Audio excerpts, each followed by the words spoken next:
नमस्कार साथियों, एक बार फिर से आपका हमारे यूट्यूब चैनल में हार्दिक अभिनंदन है, हार्दिक स्वागत है। देखिए, इस टॉपिक में आज हम आपसे बात करेंगे वर्णों के बारे में। आखिर वर्णमाला का जो विवेचन किया गया है, वर्णमाला का जो विविधीकरण किया गया, उस सब के बारे में हम जानकारी देंगे। इस टॉपिक में हम आपको मुहैया कराएंगे कि माहेश्वरी सूत्रों के अनुसार वर्णों के भेद कितने हैं। माहेश्वरी सूत्र के अनुसार मूल स्वरों की संख्या कितनी मानी गई है, जो हमेशा एक विवाद का पॉइंट बना रहता है कि कभी इसमें 13 है, कभी 9। इस सब के बारे में स्पष्टीकरण आपको दिया जाएगा और इसी में आपको अवगत कराया जाएगा कि माहेश्वरी सूत्रों के अनुसार कुल व्यंजनों की संख्या कितनी बताई गई है और माहेश्वरी सूत्र के अनुसार अंत्यस्थ व्यंजनों की जो संख्या है वो कितनी है और अंत्यस्थ व्यंजनों का जो सही क्रम है जो लगातार सुर्खियों में बना रहता है, वो वाला प्रश्न। और अगला है कि जो उष्ण वर्ण हैं, उष्ण वर्णों के बारे में बहुत अच्छी जानकारी आपको प्रोवाइड की जाएगी और उष्ण वर्णों का सही सटीक क्रम आपको समझाया जाएगा कि ये किस तरह का क्रम है जो आता है या माहेश्वरी सूत्रों में इनका क्रम क्या है। और अगला है कि ए वर्ण जो होता है, जैसे माना कि ए वर्ण है, उसके कुल कितने भेद होते हैं या री के और लिरी के कुल कितने भेद होते हैं, इनके बारे में आपको डीप जानकारी दी जाएगी। और पाणिनि के अनुसार जो वर्णों की संख्या है, जो लगातार सुर्खियों में रहने वाला प्रश्न है, जो लगातार पेपरों में पूछा जा रहा है, 63 या 64, ये पिछली बार भी पूछा गया था, इससे विगत कई परीक्षाओं में पूछा गया है। तो इसके बारे में हम बहुत अच्छा सा आपके बीच तालमेल बना करके और पढ़ाएंगे। तो देखिए एक बार वर्णों के भेद। देखिए साथियों, अगर हम इसके बारे में जिक्र कर लेते हैं, जो वर्ण है, वर्ण क्या है ये देखना थोड़ा सा। भाषा की छोटी यानी भाषा की सबसे छोटी इकाई को वर्ण कहते हैं। भाषा की जो सबसे छोटी इकाई होती है साथियों, वो वर्ण होता है और वर्ण के टुकड़े नहीं होते। आप लोग देखेंगे वर्णों को अक्षरों के नाम से भी जाना जाता है, यानी वर्ण को क्या कहा जाता है? अक्षर। देखिए एक शब्द है ए क्षर, ये क्षर माने क्षरना वाला, नष्ट होने वाला, समाप्त होने वाला। इसमें ए लगा हुआ, अक्षर जो नष्ट नहीं होता है। समझते हैं? अक्षर यानी अगर इसका क्षरण हो तो इसका कोई अर्थ नहीं बचता है, इसका मतलब ये होता है। तो साथियों, आप लोग सोचते हैं कि अक्षर है और इसके खंड नहीं किए जा सकते, ये इसका सही सटीक उत्तर है। आगे लिखा हुआ है, इसमें आप लोगों को दिख रहा है कि वर्णामेव अक्षर, अर्थात वर्णों को ही अक्षर कहा जाता है। आप लोग देख रहे हैं कि पाणिनि ने वर्णमाला को 14 सूत्रों में प्रस्तुत किया है। काफ़ी अच्छा प्रश्न हो सकता है। और आप लोग देखेंगे कि जो पाणिनि ने जो माहेश्वरी सूत्र बताए हैं, उनकी संख्या 14 किस प्रकार है। मैं इसे थोड़ा छोटा करके दिखा देता हूँ आप लोगों को, एक बार आप अच्छे से समझ लीजिए कि किस प्रकार माहेश्वरी सूत्रों में इसे वर्णित किया गया है। देखिए आप लोगों को दिख रहा है साफ साफ, अयुण, ऋलृक, अयोंग, अयोच, हयवरठ, लण, यमगणम, झवे, घड़दस, झपगड़दस, खैपा चटत, चटतव, कपय, सत्सर और हल। ये जो दिए रखे हैं, ये क्या हैं? मैंने आपको इससे पहले जो वीडियो दिया है उसमें ये समझाया है कि प्रारंभिक जो 4 सूत्र हैं, यानी 1 से लेकर के जो 4 सूत्र दिए गए हैं, इसमें क्या है? अच है। अच आपको मैंने बहुत अच्छे समझाया है। अच जो है, इसका जो हलंतम है, इसकी इत संज्ञा से ये हट जाता है, इसका लोप हो जाता है। और ऐसे और चे के बीच में जो वर्ण आएंगे उनकी संख्या है वो स्वर हैं। और जो 10 से जो 5 से लेकर के और जो 14 तक हैं उनमें दिया गया है, बाकी के सब 10 जो हैं बचे हैं उनमें व्यंजन दिए गए हैं। जो व्यंजन हैं आप लोग देखेंगे, अच्छे से समझेंगे तो व्यंजनों को हल कहा गया है। क्या कहा गया है? हल। देखिए जो अच है, अच हमारा यहाँ तक समाप्त हो जाता है, ये वाला अच चौथा वाला। इसके बाद है से स्टार्ट होता है और लास्ट में जो हल लिखा हुआ है, तो ये लास्ट वाला लय और ये हल, इसलिए व्यंजनों को हल बोला जाता है। इसके बारे में हम आपको डीप जानकारी देंगे और समझाएंगे। देखिए वर्णमाला में जो संस्कृत वर्णमाला है उसमें देखिए दे रखा है कि स्वर, क्या दे रखा है? स्वर हैं, उनकी संख्या 9 बताई गई है और व्यंजनों की संख्या कितनी बताई गई है? 33। आप लोग देख रहे हैं स्वरों को अच कहा जाता है। अच क्या कहा जाता है? अच कहा जाता है। और व्यंजनों को हल कहा जाता है। इसके बारे में हमने आपको अभी जानकारी दी थी। आप लोगों को मैं याद दिला दूं, जो माहेश्वरी सूत्र हैं उनको याद रखना बहुत ज़रूरी है। अगर आपको माहेश्वरी सूत्र याद नहीं है, इसका मतलब संस्कृत में आपकी अच्छी पकड़ नहीं है। आपको अच्छी और मजबूत पकड़ बनानी है संस्कृत पर, तो आपको माहेश्वरी सूत्र याद करने होंगे 100%। इससे पहला हमने वीडियो आपको दिया है, वो आप देख लेना। आपको अच्छे समझाए गए हैं, ट्रिक के साथ समझाए गए हैं, आपको समझ में आ जाएंगे। देखिए जो वर्णों के भेद हैं, ये स्वर हैं, ये 9 बताए गए हैं स्वर।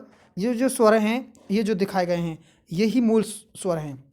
ए, ई, उ, री, लिरी, ए, औ, ऐ और औ। ये जो 9 स्वर हैं, ये मूल स्वर हैं। इनके बाद 4 और भी स्वर हैं, 13 हो जाएंगे, 9 और 4 13 हो जाएंगे ये। लेकिन कहीं आपको 22 भी दिखाए जाएंगे। लेकिन अगर आपको पेपर में प्रश्न पूछा जाता है कि स्वरों की संख्या कितनी है, अगर आपको 9 ऑप्शन में है, 13 भी ऑप्शन में है, आपको 22 भी ऑप्शन में है और आपको 63 या 64 भी ऑप्शन में है, तो साथियों मैं आपको से गुजारिश करता हूँ कि आपका जो उत्तर होगा वो 1000% वो 9 सही होगा। वो ऑप्शन देखना, ऑप्शन के हिसाब से आप इसे डिपेंड कर लेंगे और 9 दिया गया तो 9 इसका उत्तर सही माना जाएगा, क्योंकि महेश्वरी सूत्रों में स्वरों की संख्या केवल 9 बताई गई है। देखिए अगर इसके बारे में हम जानकारी लें, जैसे 22 स्वर बताए जाते हैं कि 22 स्वर किस प्रकार हैं। ये देखो 22 स्वरों की हमने जो विवेचना किया है वो है ह्रस्व या एक मात्रिक स्वर, दीर्घ या 2 मात्रिक स्वर, प्लेतु या 3 मात्रिक स्वर। यानी जिन्हें बोलने में 1 मात्रा का समय लगा उसे 1 मात्रिक, जिसे बोलने में 2 मात्रा का समय लगेगा उसे 2 मात्रिक, और जिसमें 3 मात्रा का समय लगेगा साथ ही उसे 3 मात्रिक या प्लेतु स्वर बोलते हैं, बड़ा। अब देखिए जिसमें ए, इसमें बाई मिस्टेक ये आ लिखा है, ये ई है इसके स्थान पर, ठीक है। तो ए, ई, उ, री और लिरी ये क्या है, एक मात्रिक स्वर हैं। इनकी संख्या 5 मानी गई है। आप लोग देख रहे हैं 5 हो जाएगा। इसके बाद में आ, ई, उ, री और जो ये लिरी है, ये आपको हमने डैश छोड़ा है, इसका मतलब लिरी का दीर्घ नहीं होता। कई बार ये प्रश्न आता है कि वह वर्ण जिसका दीर्घ नहीं होता है, तो लिरी का दीर्घ नहीं होता है। अति इंपॉर्टेंट क्वेश्चन रहेगा ये आपके लिए। देखिए इसके बाद जो दे रखा है इसमें, ये दे रखा है ए, जो प्लेतु में दे रखा है। देखिए ए का प्लेतु होता है। देखिए मैं आपको एक बार समझा दूँ थोड़ा सा। यहाँ पे इस तरह का एक चिन्ह आता, इस तरह का 3 का सा बन करके घुंडी वाला, इससे जैसे ओम भूर्भुवः होता है, हाँ ओम। तो ये क्या है, जैसे मुर्गे की वो होती है ना, कुकड़ू कु। तो आप लोग देखिए, मीन्स मेरा कहने का मतलब है किसी शब्द को एक लंबी लय में बोला जाता है, वो प्लेतु स्वर के लिए ले जाता है। तो प्लेतु स्वरों की जो संख्या है वो कितनी है वो आप एक देख लीजिए। प्लेतु स्वरों की संख्या देखिए, ए है, ई है, उ है और री है। लिरी भी होता है।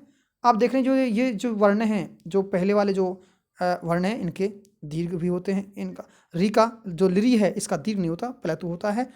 और ए, अय इनका दीर्घ होता है और प्लेतु होता है, लेकिन इनका क्या नहीं होता, ह्रस्व नहीं होता है। ये भी एक बहुत इंपॉर्टेंट विषय है जो आगे आपको बहुत अच्छा काम आने वाला है। देखिए नोट लगा के हमने लिखा है, नोट क्या लिखा है देखिए एक बार नोट को चेक कर लीजिए। लिरी का दीर्घ व ए, ऐ, ओ और औ का ह्रस्व नहीं होता। ये बहुत इंपॉर्टेंट है, आप समझेंगे तो आपको मालूम पड़ेगा। देखिए एक और महत्वपूर्ण शब्द यानी स्वरों के भेद। देखिए स्वरों के भेद मात्रा के आधार पर, स्थान के आधार पर और नासिका के आधार पर 3 प्रकार के किए गए हैं। मात्रा के आधार पर तो हमने अभी आपसे जिक्र किया है थोड़ी देर पहले। मात्रा के आधार पर किया, एक मात्रिक स्वर, द्विमात्रिक स्वर और त्रिमात्रिक स्वर कौन कौन से होते हैं, इनके बारे में मैंने अभी आपसे जिक्र किया है। और इसे अगर अपने खोल के देखेंगे तो देख सकते हैं। देखिए ये वही है, एक मात्रिक स्वर है, इसमें वही दिखाए गए हैं। उदाहरण दे दिएगा, एक मात्रिक में ए है, ई है या जो भी है, एक मात्रिक स्वर है और बड़ी ई आ जाएगा तो इसमें आ जाएगा गलती से जो भी है। आप लोग देखिए ए, आ जो ये बड़ा मात्रिक दिया वो इसी में होता है। अगर आप इसे देखोगे स्थान के आधार पर, आपने एक नाम सुना होगा उदात, उदात, अनुदात और स्वरित। लगातार स्वर में रहता है ये प्रश्न। स्वर होते हैं उदात, अनुदात, स्वरित, सर्वे। तो ये बहुत अच्छा प्रश्न आपके हाथ लग सकता है कि सर्वे, ये तीनों प्रकार के गुण पाए जाते हैं स्वरों में। तो ए, ई, उ और ए, ई, उ जैसे ये हैं। लेकिन आप लोग देख रहे हैं इसके नीचे सिरों, ये नीचे वाली रेखा खींची हुई इस तरह की, ये वाली, ये देखिए। जो उदात होते हैं ये जो हमारे उच्च भाग होते हैं, उदात उच्च से बोले ऊपर, ऊ माने ऊंचा और अनु माने पीछे या नीचे, समझ लेंगे तो बिल्कुल आप समझ रहे हैं। थोड़ा सा उदात ऊंचे स्वरों से बोले जाते हैं, उच्च भागों से, और ये नीचे वाले भागों से। जो इसमें नीचे वाले ये रेखा डली हुई है, ये अनुदात का चिन्ह है जो मैंने नीचे लगाया, थोड़ा नीचे आ गया। और ए, ई और उ जो मैंने दर्शाया, जो इसके ऊपर एक सिरो रेखाएं होती हैं, इस तरह की स्वरित में ये सिरो रेखाएं पाई जाती हैं। और नासिका के आधार पर एक होता है अनुनासिक, अनुनासिक और एक है अनुनासिक। अनुनासिक का मतलब होता है साथियों कि जो वर्ण बोला जा रहा है वो मुख के साथ नाक से भी बोला जा रहा है, इसका मतलब होगा अनुनासिक। अनु माने पीछे, नासिक माने नासिका के, और अनुनासिक, इसके ऊपर अन उपसर्ग लग के ये कह रहा है कि वो वर्ण जो नाक की सहायता से नहीं बोले जाते हैं, तो वो ये होगा। अभी आपसे हम जिक्र कर रहे थे अंग, अंग, आंग, ये तो हो जाएंगे अनुनासिक, और एंग, अ और आ, ये अनुनासिक हो जाएंगे। देखिए इसी आधार पर अब हम आपको बता दें कि वर्णों के भेद कितने होते हैं। कई बार एक प्रश्न आता है, जैसे आपने देखा होगा कि ए वर्ण के कुल कितने भेद होते हैं। ए वर्ण के कितने होते हैं, तो हमने आपको बताया था ए है, उसका ह्रस्व भी होता है, उसका दीर्घ भी होता है, उसका प्लेतु भी होता है, और फिर उदात, अनुदात और स्वरित, और ये सब होते हैं। तो टोटल इनके कितने हो जाते हैं, 18 भेद होते हैं इसके। कितने भेद होते हैं इसके, 18 भेद होते हैं ए के। ए वर्ण के 18 भेद होते हैं। तो ए, ई, उ और री, इन चारों के 18 भेद, क्योंकि इनका ह्रस्व, दीर्घ और प्लेतु सब होता है, इसलिए इसके 18 भेद होते हैं। ये थोड़ा सेकंड ग्रेड की ओर जा रहा प्रश्न, रीट से थोड़ा अपर प्रश्न है। कई बार रीट में कम चांस है, लेकिन आपको अगर आया तो आपको अच्छा नंबर मिल जाएगा। आप लोग देख रहे हैं लिरी जो है, इसका हमने आपसे कहा था कि लिरी का दीर्घ नहीं होता। दीर्घ नहीं होता, आपने देखा था कि लिरी के आगे जो दीर्घ वाला स्थान था, हमने वो डैश दे रखा था, खाली चिन्ह दे रखा था कि लिरी का दीर्घ नहीं होता, प्लेतु होता है। तो साफ लिख रहा है हिर्स होता है, इसका प्लेत होता है, लेकिन क्या नहीं दिखाई दे रहा आपको, इसमें दीर्घ दिखाई नहीं दे रहा है। अब आप ये देख रहे हैं ए, आई, ओ और औ, इनके भी 12 भेद होते हैं। आखिर इनका कौन सा भेद नहीं होता। देखिए दीर्घ होता है, प्लेत होता है, लेकिन इसका क्या नाम है, ह्रस्व नहीं होता। ह्रस्व नहीं होता इसका। अब ह्रस्व नहीं होता तो वो मैंने आपको दिखाया भी था कि इसका ह्रस्व नहीं होता है। देखिए अभी हम बात कर रहे थे स्वरों की, अब बात करेंगे व्यंजनों की। स्वरों के बारे में हमने आपको डिक्टो जानकारी दी है, तो व्यंजन क्या है इसके बारे में थोड़ा समझना है आप लोगों को। देखिए संस्कृत में कुल 33 व्यंजन हैं। ये सभी व्यंजन मूल रूप से हलंत होते हैं। यानी सभी व्यंजन कैसे होते हैं, हलंत होते हैं, आधे होते हैं। स्वरों के सहयोग के बिना व्यंजनों का उच्चारण संभव नहीं है। जिस स्वर का साथ मिलता है वह व्यंजन वैसा ही रूप धारण कर लेता है। उस व्यंजन का उसी स्वर के अनुरूप उच्चारण होता है, वो व्यंजन होता है। देखिए व्यंजन के 3 भेद बताए गए हैं, या 3 प्रकार बताए गए हैं व्यंजनों के। आप लोग देखेंगे जो व्यंजनों के जो प्रकार है वो 3 हैं। एक तो है स्पर्श या इसे स्पृष्ट व्यंजन बोलते हैं। स्पृष्ट व्यंजन, अंत्यस्थ व्यंजन और ऊष्म व्यंजन। बहुत अच्छा प्रश्न हो सकता है अंत्यस्थों से, ऊष्म से, पेपर में लगातार सुर्खियों में रहने वाले प्रश्न जो यहाँ से पूछे जाते हैं। आप लोग देखेंगे कि जो स्पर्श व्यंजन है इनको वर्गीय व्यंजन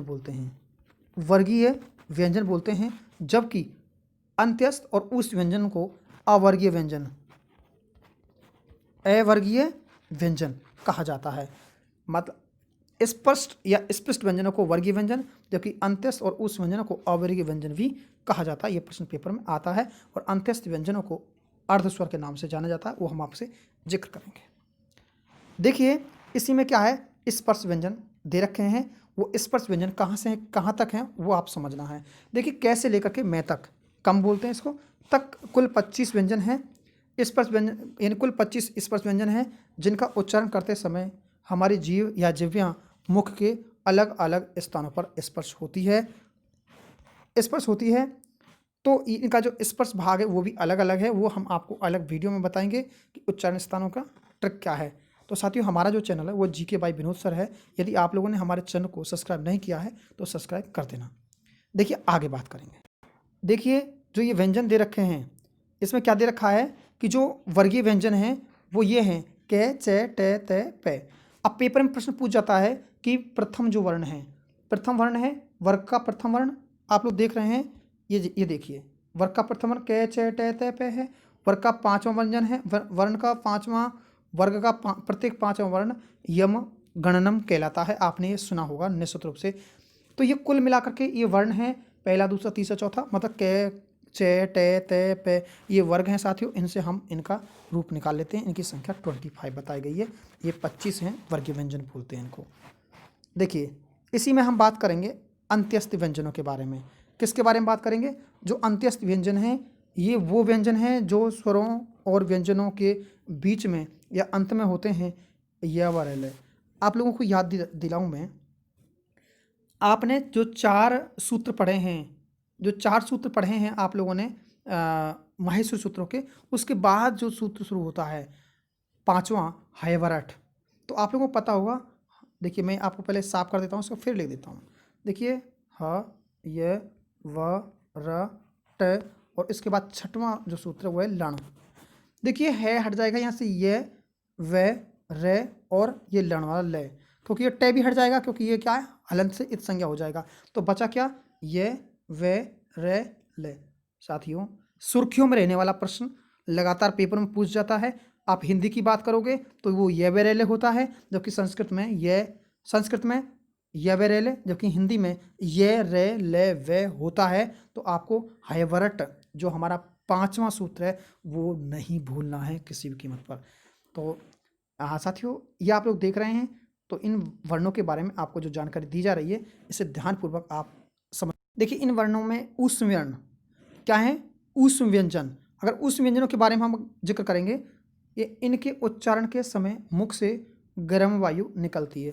गर्म वायु होने के पीछे कारण है कि जो हमारी जिह्वा हैं वो घर्षण करती है बोलना से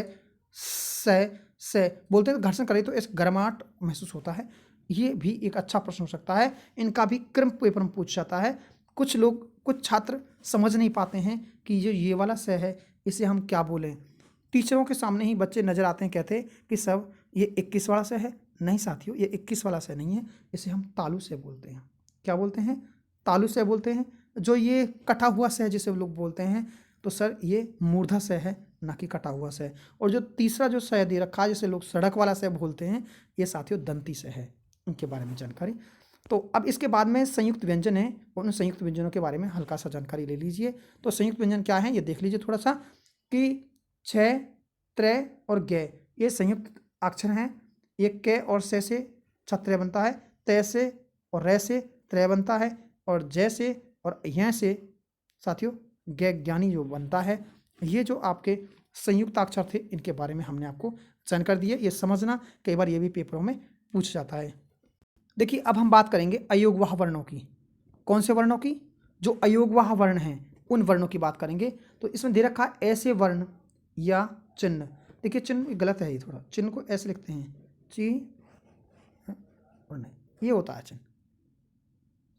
देखिए ऐसे वर्ण या चिन्ह जिनका पाठ यानी जिनका पाठ सामान्य वर्णमाला में नहीं है, फिर भी लेखन में काम में आते हैं, अयोगवाह वर्ण कहलाते हैं। सामान्य जो अयोगवाह हैं उनकी संख्या क्या है वो देखना।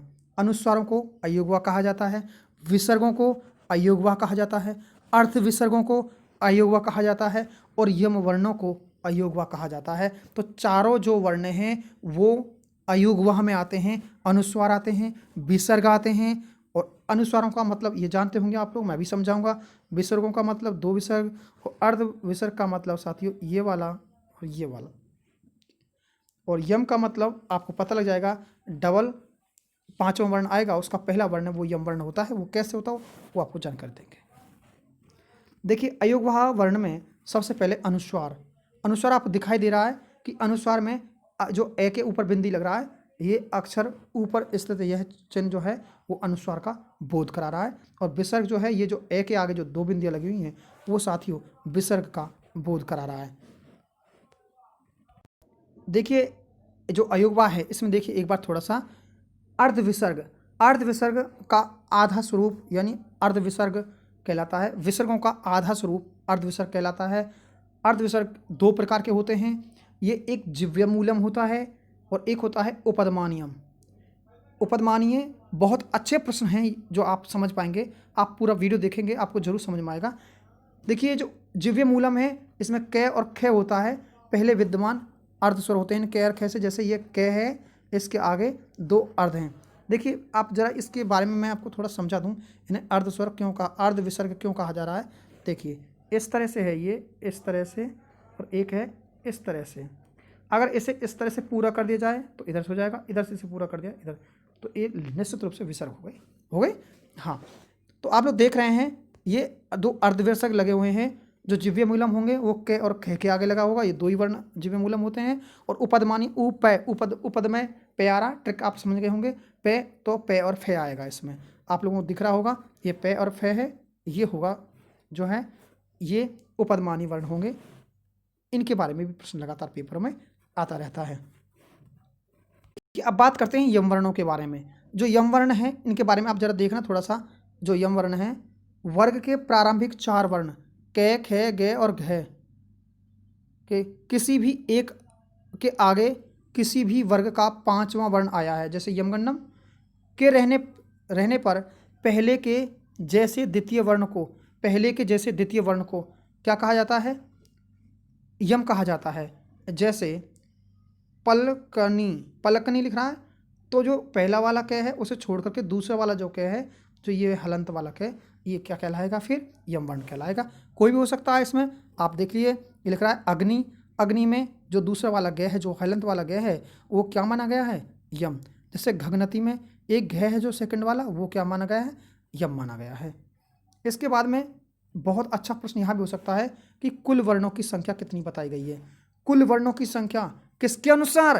पाणिनि के अनुसार। जो पिछली बार लगातार सुर्खियों में रहा था प्रश्न, वो आपको समझना है। तो पाणिनि के अनुसार, यानी पाणिनीय शिक्षा के अनुसार कुल वर्णों की संख्या 63 या 64 किस प्रकार होती है, ये आपको जान लेना। लास्ट में देखिए कुल वर्ण जो है इनके बारे में देखिए, आप समझ लीजिए थोड़ा सा, मैं आपको अच्छे से समझा देता हूँ भली भांति।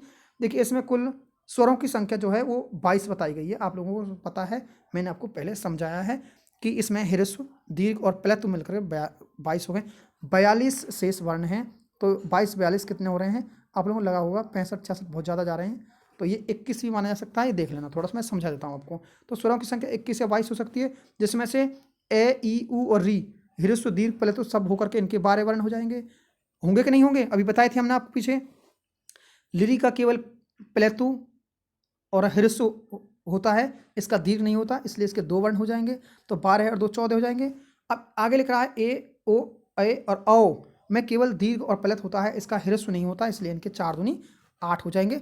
14 और 8 22, तो इनकी तो संख्या 22 हो जाएगी स्वरों की।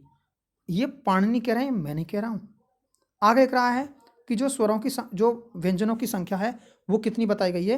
वो बताई गई है 25। तो वर्गीय व्यंजन है कू, चू, टू, तू, पू, जैसे कै, चे, टे, ते, पे, ये बताए गए। इनकी संख्या 25 है, तो ये 25 यहाँ देखेंगे, 25 ये हो गए। अयोग्य वर्णों की संख्या हमने अभी थोड़ी देर पहले 8 देखी थी। इससे पहले 8 हमने देखे थे अवर्गीय व्यंजन, यानी ऊष्म और अंत्यस्थ व्यंजन। देखिए 25, 8, 33, 8, 41 और एक है दु स्पष्ट व्यंजन, उसका नाम ला, लण, लण, लण। ये वाला क्या है? लण। ये पहले जो वैदिक काल था तब ये वर्ण बोलचाल में आता था, तो दुह स्पष्ट बोलते हैं इसको, क्योंकि अब ये नष्ट होता जा रहा है, क्षण होता जा रहा है। तो साथियों इन्हें कुल मिलाकर के 25, 8, 33, 33, 8, 41 और एक 42, और 42 और 41, या इससे मानो जब भी 63 या 64 इनका जो भाव हो रहा है, तो साथियों ये 2 63 या 64 जो भी दिया जाएगा पेपर में, वो आपका उत्तर माना जाएगा। तो साथियों कैसा लगा आपको हमारा ये वीडियो? अगर आपको जरा सा भी पसंद आया है तो इस वीडियो को लाइक, शेयर, सब्सक्राइब करना ना भूलें। हो सकता है साथियों अपने निकटवर्ती फ्रेंडों को इसे शेयर कर दें, ताकि हमारा वीडियो बहुत जल्द आपको प्राप्त हो जाए, और हमारे चैनल को सब्सक्राइब कर दें। थैंक यू साथियों, धन्यवाद।